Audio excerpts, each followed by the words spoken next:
ख्वाब तो ये सिलसिले हुए, दूर तक निगाह में है गुल खिले हुए, देखा एक ख्वाब तो ये सिलसिले हुए। तो जवानी का ख्वाब अब कहीं जाके बुढ़ापे में पूरा हुआ। वेलकम बैक दोस्तों। तो हम चल पड़े हैं पहलगाम से बागों और फूलों की नगरी श्रीनगर की ओर। वैसे तो हमारा प्रोग्राम आज अनंतनाग से पहले ऐश मुकाम में शेख जैनुद्दीन की दरगाह जाने का भी था, पर किसी कारण हम वहां जा नहीं पाए हैं। यह वही दरगाह है जहां पे बजरंगी भाईजान मूवी में सलमान खोई हुई बच्ची को लेकर पहुंचते हैं। चलिए अगली बार सही, आपको मौका मिले तो आप ज़रूर जाइएगा, ज़्यादा दूर नहीं है। रास्ते में एक जगह पड़ती है, मुझे नाम याद नहीं आ रहा, वहाँ क्रिकेट के बैट बनाने की काफ़ी फैक्ट्री हैं। हम वहाँ थोड़ी देर रुकेंगे, फिर अवंतीपुरा में अवंती स्वामी मंदिर की साइट देखते हुए श्रीनगर पहुँचेंगे। श्रीनगर में हम सैनिक गेस्ट हाउस में रुकेंगे। यहाँ एक बात मेंशन करना चाहूँगा, सैनिक गेस्ट हाउस में यदि जगह हो तो सिविलियंस भी अपना आईडी प्रूफ दिखा के रुक सकते हैं। इसके अलावा हमने एक रात के लिए हाउस बोट भी बुक की है। हाउस बोट के बारे में हम बाद में बात करेंगे। लगता है क्रिकेट बैट फैक्ट्री वाला एरिया आ गया है। चलिए किसी एक फैक्ट्री में जाकर देखते हैं। ये कौन सा एरिया है? डिस्ट्रिक्ट अनंतनाग, एरिया है संगम। संगम। तो यहाँ मतलब मेनली बैट ये इंडस्ट्रियल एरिया है सर। पूरा बैट इधर ही बनता है? मतलब ये सपोज टाउन है, बस यहाँ इस एरिया में बनता है। अच्छा, इसी एरिया में बनता है। ये कौन सी लकड़ी यूज करते हो? कश्मीरी बिल्लो। कश्मीरी बिल्लो। सर बैट भर रहा है, उठा वीडियो क्या है? कौन सी प्रॉब्लम है आपकी फैक्ट्री? अच्छा, 1 साल तक पहले इसको सुखाते हो? उसके बाद क्वालिटी निकलती है इसमें। अच्छा, क्वालिटी के हिसाब से बैट बनाना पड़ता है। लेदर के लिए अलग, टेनिस के लिए अलग। ये लेदर का भर रहा है, कटिंग हो रही है। अच्छा, क्रिकेट का सीजन बहुत है। अंदर भर रहा है बैट, अंदर भी उठा। आ जाओ। तो यहाँ बनाते हो हैं? बैट बन रहा है।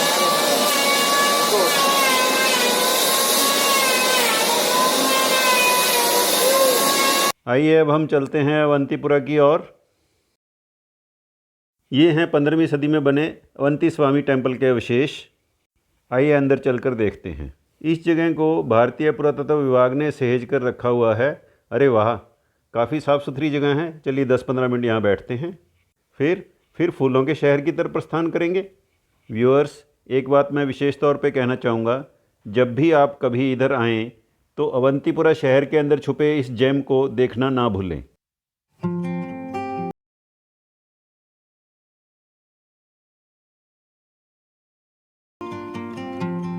हम डल झील के डल गेट पर पहुंच चुके हैं और लंच के लिए इस साफ़ सुथरे मिसिज वेज किचन में आए हैं। ये एन डल गेट के ऊपर ही बना है। और दोस्तों, यह है माया नगरी की सैकड़ों फिल्मों में फिल्माई, प्रेम करने वाले करोड़ों दिलों में समाई, रंग बिरंगे शिकारों और हजारों हाउस बोटों को अपने दामन में समेटे झीलों की रानी डल लेक। डल लेक कोई लेक नहीं, एक इतिहास है हजारों प्रेम कथाओं का, एक विरासत है जो समेटे है कश्मीरी सभ्यता और संस्कृति को। आइए थोड़ी देर इसके किनारे टहलते हैं और बातें भी कर लेते हैं।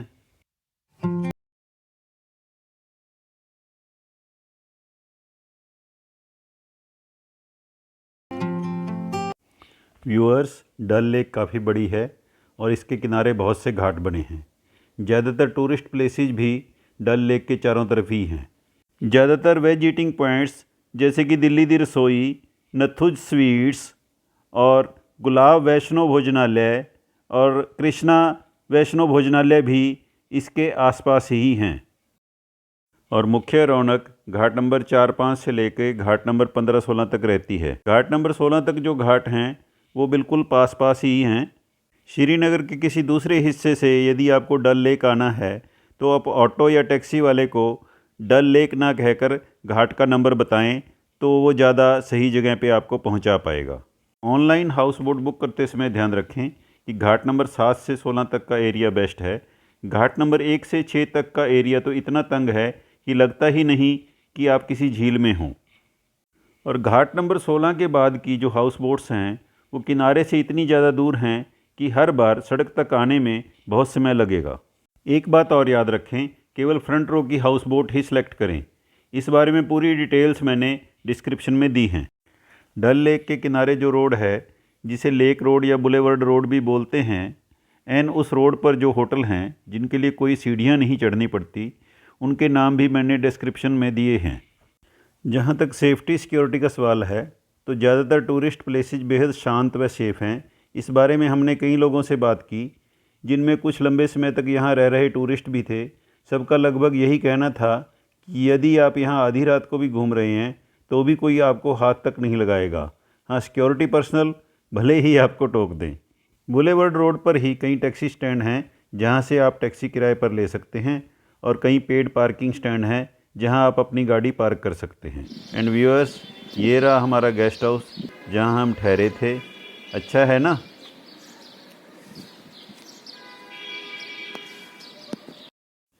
और गाइस, ये पहुँच गए हैं हम एशिया के सबसे बड़े ट्यूलिप गार्डन में। जवानी में देखा हुआ सपना अब कहीं जाकर साकार हुआ है। अब कहीं जाकर साकार हुआ है। देखा एक ख्वाब तो ये सिलसिले हुए, दूर तक निगाह में है गुल खिले हुए।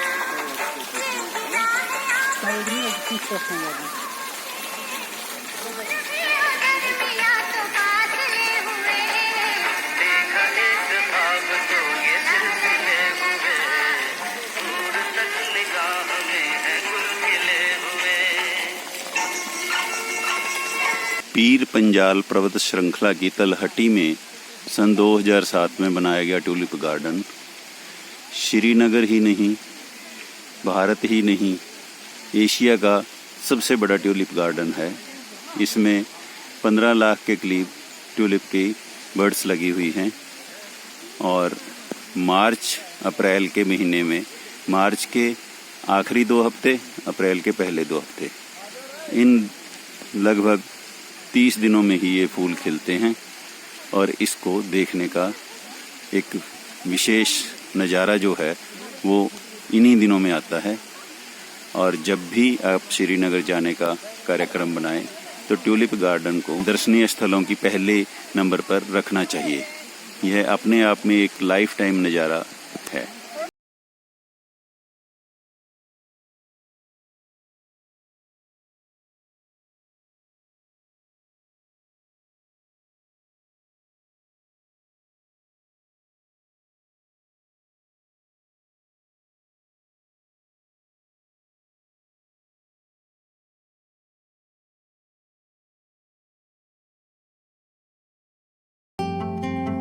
और व्यूअर्स, ये है कश्मीर घाटी का एक और नायाब हीरा, चश्मे शाही बाग। इसे शाहजहाँ ने अपने बेटे दारा शिकोह के लिए बनवाया था। परी महल, जहाँ हम इसके बाद जाएंगे, और यहाँ के लिए शेयर टैक्सी भी चलती है। हाँ, 3 व्हीलर यहाँ नहीं आ सकते। यह भी एक टेरेस्ड गार्डन है। आइए अंदर चलकर देखते हैं।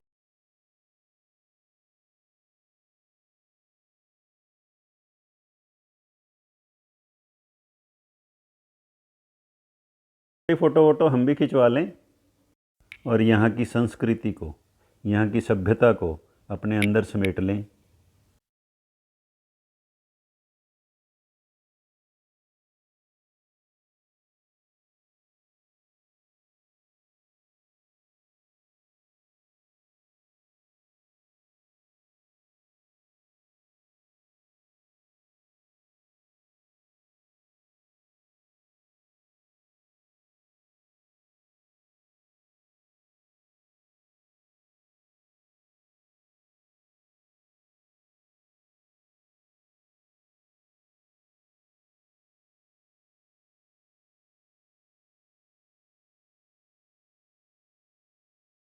और 7 सीढ़ीनुमा टेरेसेस के रूप में बना है।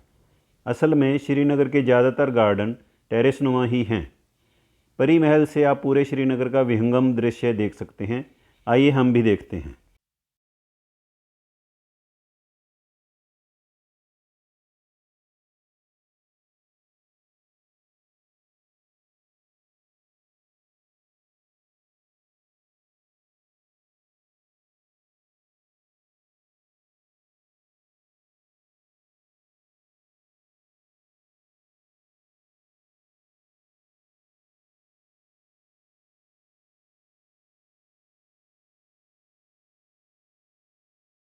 यह नज़ारा आनंद आया कि नहीं। परी महल से शेयर टैक्सी में बैठकर हम पहुंच गए हैं बोटेनिकल गार्डन। ट्यूलिप गार्डन के साथ में सटा बोटेनिकल गार्डन बड़े ही शानदार ढंग से कार्व्ड है। आइए थोड़ी देर यहाँ भी टहलते हैं।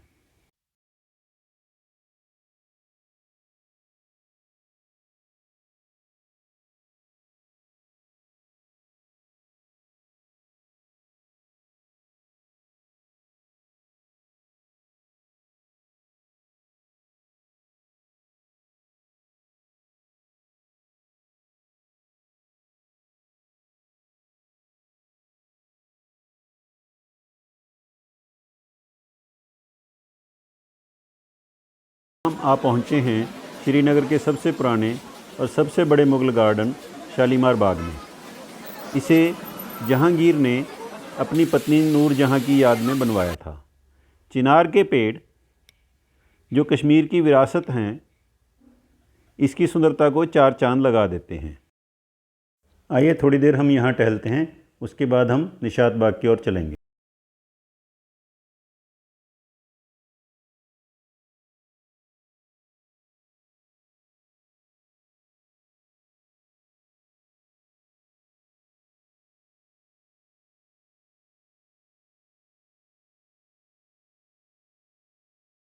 है निशात बाग, श्रीनगर के मुग़ल गार्डन्स में से सबसे सुंदर डल झील के किनारे बना निशात बाग। इसकी खूबसूरती, इसकी सुंदरता देखते ही बनती है। अगर आपके पास समय का अभाव है तो सभी मुग़ल गार्डन अगर आप नहीं देख पा रहे हैं तो इसे देखना मत भूलें।